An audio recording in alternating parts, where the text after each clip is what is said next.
I want to ask a question. What is the oldest, or let me ask, what is the first religion in the world?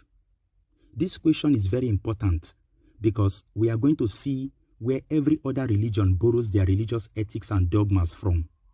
We have to understand that before the coming of religion, ancient people had a system known as the spiritual tradition. This is popularly known by mainstream religions as paganism. You see, the term paganism was coined by the mainstream religions like Judaism, Christianity, and Islam to tarnish the image of those who don't belong to the Abrahamic religions. The ancient people had mystery schools where they communicated and interacted with the universe or nature. These mystery systems is what Abrahamic religions called shrines or pagan temples of worship. The first people to construct a spiritual system of communicating with the universe were the Africans through the African spiritual tradition, what you erroneously call paganism. Before looking into this interesting topic, it is an axiomatic fact to reintroduce to us that the first human beings on earth were black people, and archaeological research shows that the first humans lived in Africa, precisely Ethiopia and Tanzania, which is in East Africa. This is because when they were looking for the remains of early man, they went to Europe, Asia, and Australia. They could not find the oldest remains of man, except in Africa. Now, before the first Europeans came into existence around 55,000 years ago, during the Ice Age, the only people in the world were black Africans and the African albinos. Now, during the Great Migration, the only human beings in the world living in Africa started migrating to every nook and cranny of the earth. Everywhere they go to, they adapted to the environment. In Europe, for instance, they adapted to the ice during the Ice Age, where they started dropping pigmentation and melanin. This was because there was not enough sun in Europe to increase their blackness. Therefore, they started moving from Africoid to Caucasoid, and this was the beginning of the first white human being on Earth. The African albinos were also trapped in the European ice, and the ice became an advantage to the African albinos, and they became the first pink Europeans. Changes like long hair and narrow nose were features that were manifesting due to centuries of adaptation in the ice. In fact, the first Africans to live in Europe were called the Grimadis. These sets of Africans who left Africa to Europe became the first white people on Earth. In the ice, they lived in caves and they hunted huge animals by using the skin of these animals to protect themselves from cold. During this period, they have not discovered fire in Europe, and they ate their food without cooking or roasting. This was the life of the first Europeans who were very black Africans. Now, the Africans in Africa have already discovered fire due to the hot tropical region in Africa. They started building their civilization. They had many inventions in science, in astronomy, mathematics, that they were able to construct and build the first pyramids you see in Egypt and in Sudan. Meanwhile, the Europeans in the ice were in their caves hunting animals for survival. The Africans in their mystery schools believed in polytheism, which is the belief in many gods or natures. In fact, what we erroneously call gods and goddesses were not known as gods and goddesses in Africa.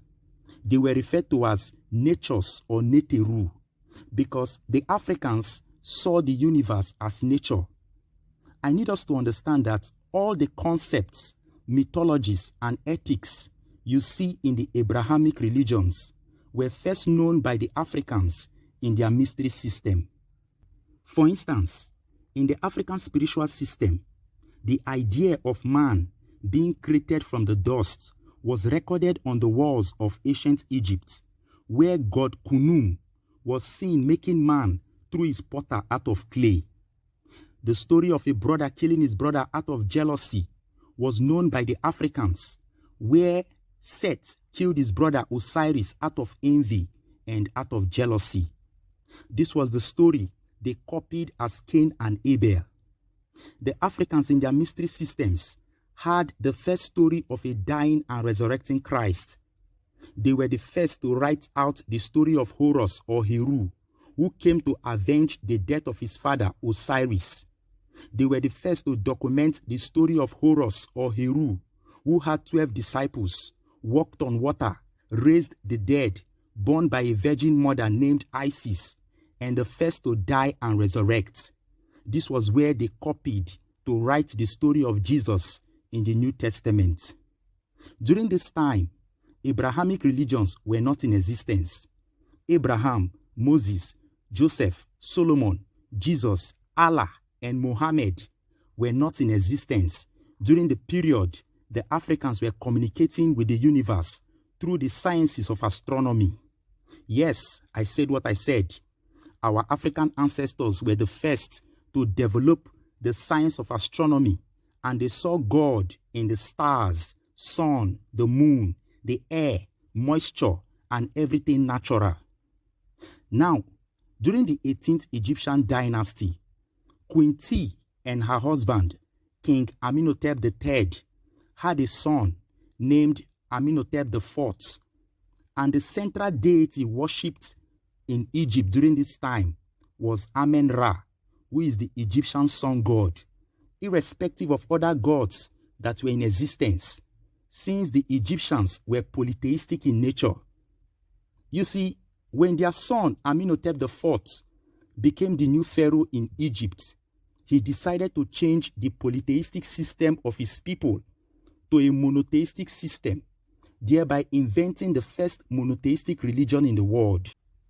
This religion was called Atenism, based on the worship of an Egyptian god named Aten, and Aten was worshipped as the dex of the sun. This was over 10,000 years ago under Pharaoh Amenhotep IV. This pharaoh was the most hated in Egypt. His people disliked his character.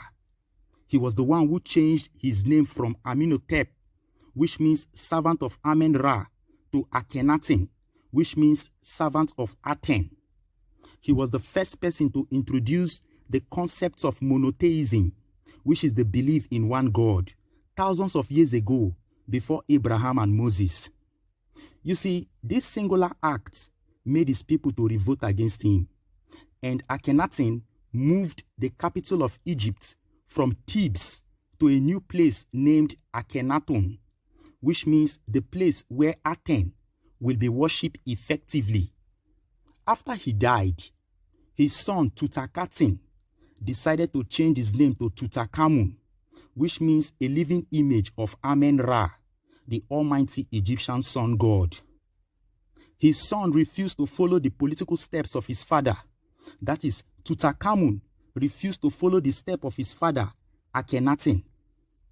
In fact, after the death of Akhenaten, a pharaoh named Horemheb, who was the last pharaoh of the 18th dynasty, who ruled Egypt for 14 years, used the period to erase and totally eradicate every remains of Akhenaten from Egyptian history because of the atrocities he committed by trying to destroy the traditional Egyptian worship of Amen-Ra. This is why, till today, archaeologists are yet to find the remains of Akhenaten. His beautiful wife, Queen Nefertiti, was described as the most beautiful woman in the world. Her name simply means a beautiful woman has come. She stood strong by the side of her husband and later was made a high priestess of Aten. This is the origin of religion and spirituality that no one will tell you. But today, I am telling you because I need you to know. To know more of this, I will recommend the following books. If you love knowledge, then you will send a message to my inbox requesting you want to buy your own copy.